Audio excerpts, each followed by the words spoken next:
ሰላም ጤና ይስጥልን ክቡራትና ክቡራን ቻናላችን ቤተሰቦች ታሪክ ታይቶ በማይታወቅ ፍጥነት እየተለወጠ ነው። ዛሬ መላው ዓለም ትንፋሹን ውጦ ወደ መካከለኛው ምስራቅ እያየ ይገኛል። የሶስተኛው ዓለም ጦርነት ደጃፍ ላይ ነን የሚያሰኙ አስፈሪ ዘገባዎች ከየአካባቢው እየወጡ ነው። የኢራን አብዮታዊ ዘበኛ እስካሁን ካደረጋቸው ወታደራዊ እርምጃዎች ሁሉም እጅግ ግዙፍና አውዳሚ የሆነውን የአጸፋ እርምጃ በአሜሪካ የጦር ሰፈሮች ላይ መጀመሩን አውጇል።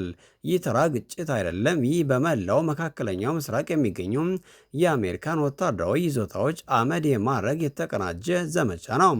ኦፕሬሽን ናስርቱና ኦፕሬሽን ሳቃ በሚሉ መጠሪያዎች የጀመሩት እነዚህ ጥቃቶች ባህሬን፣ ጆርዳን፣ ኩዌትና የኢራቅን ሰማይ በሚሳኤልና በድሮን መንጋዎች አጨልመውታል። የመጀመሪያው ሰበር ዜና የደረሰን ከኢራቅ ኤርቤል ነው። በአሜሪካ ከሚመራው ጥምር ጦር ሰፈር አቅራቢያ የሚገኘው የኤርቢል ዓለም አቀፍ አየር ማረፊያ በድሮን ጥቃት ምክንያት በከፍተኛ ፍንዳታ ሲናወጥ አድረዋል። ጭሱ ሰማዩን የሸፈነው ሲሆን የበረራ አገልግሎቶች ሙሉ በሙሉ ተቋርጠዋል።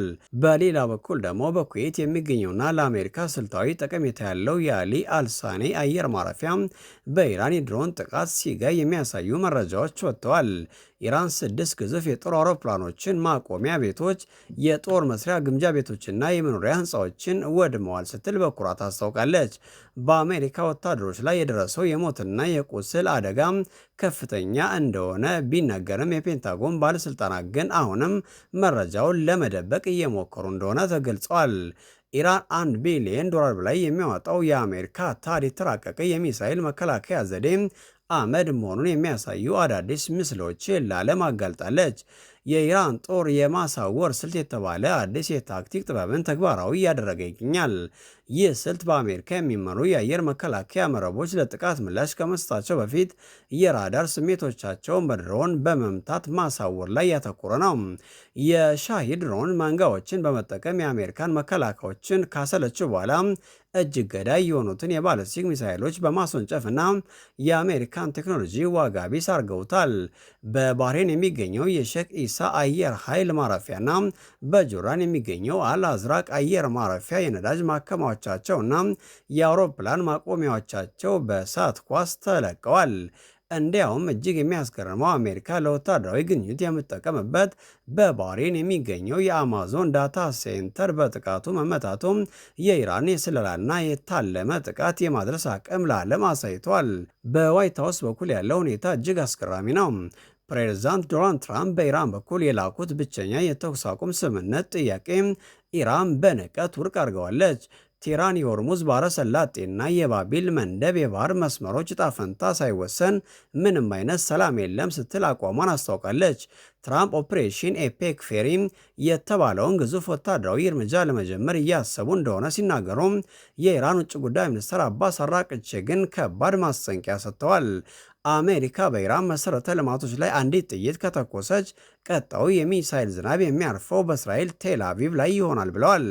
በተጨማሪም ብሪታንያና ሌሎች የአውሮፓ ሀገራት አየር ማረፊያቸውን ለአሜሪካ ጦር ጥቃት እንዲጠቀሙ ከፈቀዱም ለሚደርስባቸው ጥፋት ተጠያቂ ራሳቸው እንደሆኑ ቀጭን ማስጠንቀቂያ ተላልፎላቸዋል። ይህ ጦርነት 8000 ኪሎ ሜትሮች ርቆ የሚካሄድ ቢመስልም ውጤቱ ግን በእያንዳንዱ ግለሰብ ኑሮ ላይ የኢኮኖሚ ጥቁር ጥላውን አጥልቷል። የሆርሙዝ ባህረ ሰላጤ መዘጋት የዓለምን የነዳጅና የንግድ ፍሰት ሽባ አድርጎታል። ይህ ማለት የሚወስዱት መጠጥ ዋጋ መጨመር ብቻ ሳይሆን የአልሙኒየም አቅርቦት መቋረጥና በምግብ ሸቀጦች ላይ የ13.6 በመቶ የዋጋ ጭማሪ አስከትሏል። በአጭሩ መካከለኛው ምስራቅ የተቀሰቀሰው ጦርነት በቀጥታ ወደ እርስዎ ማቀዝቀዣ ገብቷል። ቻይና ግን ከኢራን ጋር ባላት የጠበቀ ግንኙነት ምክንያት መርከቦቿን በሰላም እያሳለፈች መሆኑ የአሜሪካ በባህር መስመሮች ላይ የነበራትን የበላይነት ማጣቷን ቁልጭ አድርጎ ያሳያል። አሁን ጥያቄው ያለው አሜሪካ የደረሰባትን ውድመት አምና ትቀበላለች ወይስ ዓለም ወደማይቀረው ታላቅ ጦርነት ትመራለች? የኢራን ድሮኖች አሁንም ሰማዩን እያጨለሙት ነው።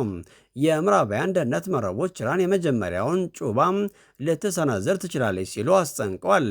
ዓለም አቀፍ የንግድ መስመሮች በጠመንጃ አፈሙዝ ስር ወድቀዋል። ይህ የታሪክ መለወጫ ወቅት ነው። እኛም ወቅታዊ መረጃዎችን በየደቂቃው እያቀረብን እንቀጥላለን። ለተጨማሪ ሰበር መረጃዎች ቻናላችንን ሰብስክራይብ በማድረግ ቤተሰብ ይሁኑ። አብራችሁን ቆዩም።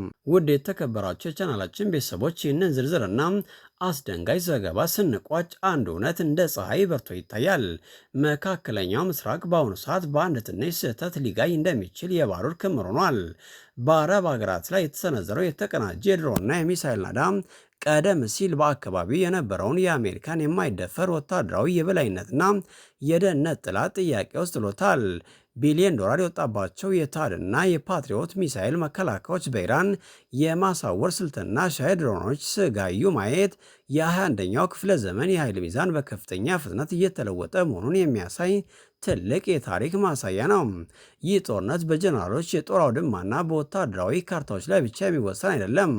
ይልቁንም የእያንዳንዳችን የዕለት ተዕለት ኑሮ የሚነካ ዓለም አቀፍ ቀውስ ነው። በሆርሙዝ ባሕረ ሰላጤና በባቢል መንደብ ላይ የተጋረጠው የባህር ላይ እገታ የዓለምን የንግድ የደም ስር እየቆረጠው ይገኛል።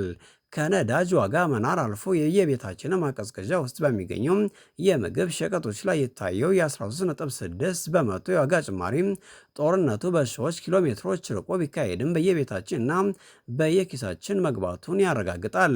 ቻይና ከኢራን ጋር በፈጠረችው ስውር የደህንነት ስምምነት መርከቦቿን በሰላም እያሳለፈች ባለችበት በዚህ ወቅት ምዕራባውያን ግን በታላቅ የኢኮኖሚ ግሽበትና በፖለቲካ ውጥረት ተዘፍቀዋል። ይህ ማለት የዓለም የንግድ የበላይነት ከምዕራቡ ወደ ምስራቅ እየተሻገረ መሆኑን የሚያሳይ ሌላ አስገራሚ ክስተት ነው። አሁን ትልቁና ወሳኙ ጥያቄ ያለው ዋሽንግተንና ቴህራን ላይ ነው። ፕሬዝዳንት ዶናልድ ትራምፕ ያቀረቡት ብቸኛው የተኩስ አቁም ጥያቄ በኢራን ንቀት ውድቅ መደረጉን ተከትሎ ዓለም ኦፕሬሽን ፌሪ የተባለውን እና መላውን ቀጠና ወደ አመድነት ሊቀይር የሚችል ግዙፍ የአሜሪካ ጥቃት ጠብቃለች ወይስ ቴህራን አንድ ጥይት ከተኮሰ ቴል አቪቭን በደም እናጥባታለን ስትል የዛተችው ማስጠንቀቂያ ይፈጸም ይሆን? ዓለም በሁለት ኃያላን ጎራዎች ተከፍላ የምትፋለምበት የሶስተኛው ዓለም ጦርነት ዋዜማ ላይ ይሆን ያለው ወይስ የባህር ላይ ንግድ መስመሮች በጠበንጃ አፈሙዝ ስር መውደቃቸው ለዓለም አቀፉ ማህበረሰብ ምን አይነት መልእክት ይዞ ይመጣል? ውድ ቤተሰቦቻችን የእናንተ አስተያየትና ግንዛቤ ለእኛ እጅግ ወሳኝ ነው። ኢራን የወሰደችው ይህ ታላቅ እርምጃ አሜሪካን ለብዙ አስርተ ዓመታት የቆየውን ወታደራዊ የበላይነት ያበቃለት ይመስላችኋል? ወይስ አሜሪካ በድንገት ስውርና አውዳሚ ምላሽ በመስጠት የበላይነቷን ታስከብራለች? ይህ ጦርነት ወደ ጎረቤት ሀገራት እና ወደ እስራኤል ቢስፋፋ ያለ መጨረሻ ምን ሊሆን ይችላል? የእናንተን ግምትና ስጋት በአሁኑ በኮሜንት መስጫው ላይ በዝርዝር አስፍሩልን። በጋራ እንወያያለን። እንደነዚህ ያሉ እጅግ ወቅታዊ ዝርዝር መረጃዎችን የያዙና ጥልቅ ትንታኔዎች ያላቸው ሰበር ዜናዎችን በፍጥነት እንዲደርሷቸው የቻናላችን ቤተሰብ ካልሆናቸው አሁኑ ሰብስክራይብ ማድረጋቸውና የደውል ምልክቱን መጫን እንዳትረሱ።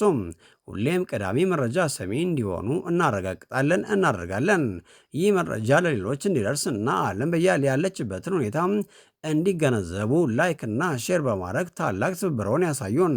መጪው ጊዜ የሰላም ይሁንልን እያል እኛ ግን ከግንባር የሚወጡ ትኩስ መረጃዎችን እያሰበሰብን በቀጣይ ሰበር ዘገባ በየደቂቃዎች ውስጥ እንመለሳለን።